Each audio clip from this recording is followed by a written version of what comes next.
नमस्कार, मैं हूं आपके साथ काजल। स्वागत है आप सभी का योर समाचार में। उत्तर प्रदेश सरकार लगातार गुंडे माफियाओं की बात करती है, लेकिन उसके बावजूद भी बच्चों के साथ जो उत्पीड़न होता है, शोषण होता है, उस पर बीजेपी सरकार क्या कर रही है और उनको क्या करना चाहिए, क्या सुधार करना चाहिए। आज हमारे सामने मौजूद है कांग्रेस के प्रवक्ता कृष्णकांत। उनसे पूछते हैं, आप बताइए। देखिए, उत्तर प्रदेश की सरकार ये जो नए अवयस्क बच्चे हैं उनके साथ जिस तरफ से यौन शोषण की बातें जो सामने आ रही हैं, तो सच तो यह है कि उत्तर प्रदेश में ना तो ये बच्चे सुरक्षित हैं, ना कोई आम जनमानस सुरक्षित है, ना हमारी बहन बेटियां सुरक्षित हैं। यहाँ कुछ दिन पहले एक रिपोर्ट आई थी कि 11 बलात्कार प्रतिदिन होते हैं। तो इस तरह से उत्तर प्रदेश में जहाँ तक सुरक्षा का सवाल है वह तो कहीं कुछ है ही नहीं। और जिन बच्चों को स्कूल में होना चाहिए वह बच्चे आप देखेंगे दुकानों पे नौकरियां कर रहे हैं, कहीं न कहीं भीख मांग रहे हैं, सड़कों पे, चौराहों पे, हजरतगंज चौराहे पे चले जाइए, छोटे छोटे बच्चे आपको भीख मांगते मिल जाएंगे, जो मुख्यमंत्री कार्यालय और मुख्यमंत्री आवास से 1 किलोमीटर की दूरी पे है। आखिर सरकार जिन बच्चों को स्कूल में होना चाहिए वो भीख मांग रहे हैं, उसके प्रति क्या कर रही है? कुछ नहीं। केवल यह सरकार भाषणबाजी की सरकार है, लफाजों की सरकार है और कुछ नहीं है। और लाखों बच्चों की अभी रिपोर्ट आई है, जाड़े का समय चल रहा है, लाखों बच्चे पुराने मोजे, जूते फटे हुए, सिलाई किए हुए, रोज अखबारों में आ रहा है, चप्पल पहन के, फटे हुए स्वेटर पहन के स्कूल जा रहे हैं। आज तक यह सरकार ना स्वेटर दे पाई, ना जूता मोजा दे पाई, कुछ भी नहीं दे पाई है इन बच्चों को। लाखों बच्चे हैं, लाखों बच्चे हैं। केवल यह सरकार इवेंट की सरकार है, जो इन्वेस्टर के नाम पर अधिकारियों को और मंत्रियों को विदेश भेज के एंजॉय करा रही है।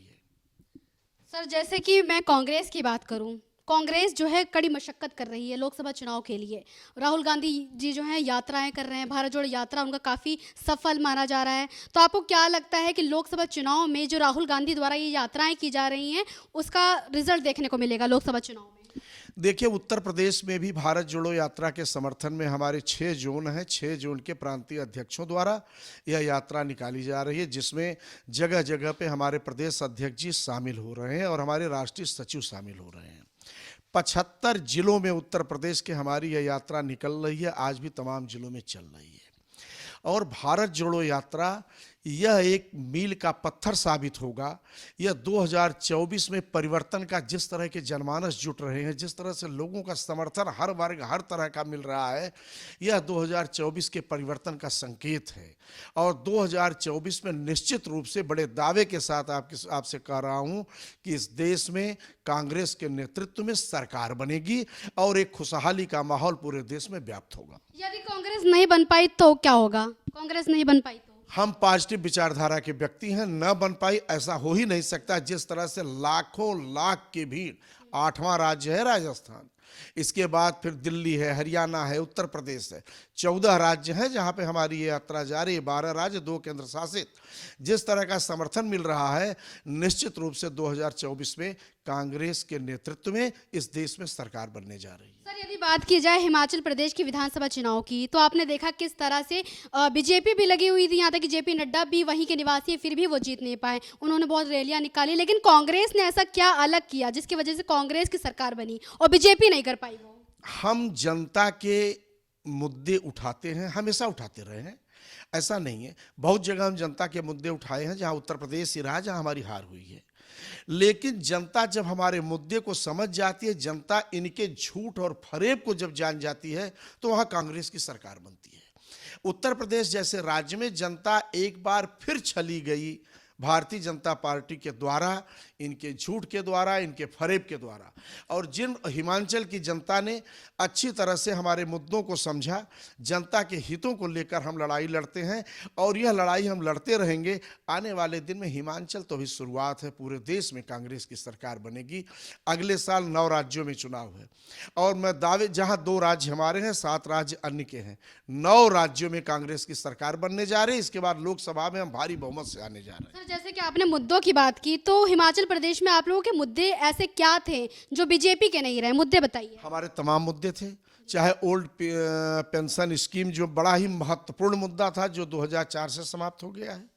इसके बाद हमारा बिजली का मुद्दा था, वहाँ की जनता की सुरक्षा का मुद्दा था। इस तरह से हमारे जितने किसानों का समस्या थी, वहाँ के बागवानों की समस्या थी, जितनी भी समस्याएं थी, हम जनता की समस्या उठा रहे थे।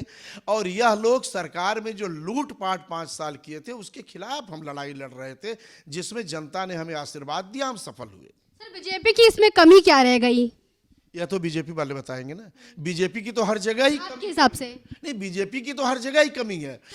कहीं ऐसा तो नहीं है सर कि जो बीजेपी है, जिस तरह से हिमाचल प्रदेश में आए दिन सरकार बदलती है, तो कहीं ना कहीं बीजेपी ने ऐसा लाइटली तो नहीं ले लिया कि सरकार बदलेगी और हम आएंगे?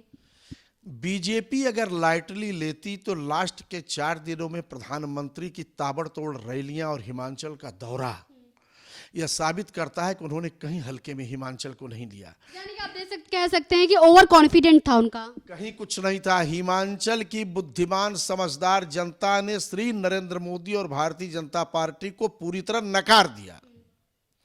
यही उनकी सबसे बड़ी खासियत है कि उनको नकार दिया गया। अब धीरे धीरे पूरे प्रदेश और पूरे देश में नकारे जाएंगे। चलिए, बहुत बहुत शुक्रिया है।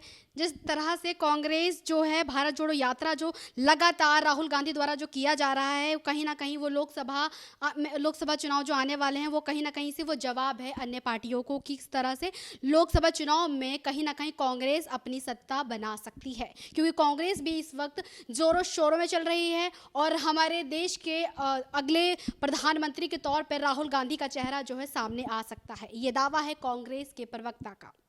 कैमरा पर्सन सनी के साथ में काजल सोनी, योर समाचार, लखनऊ।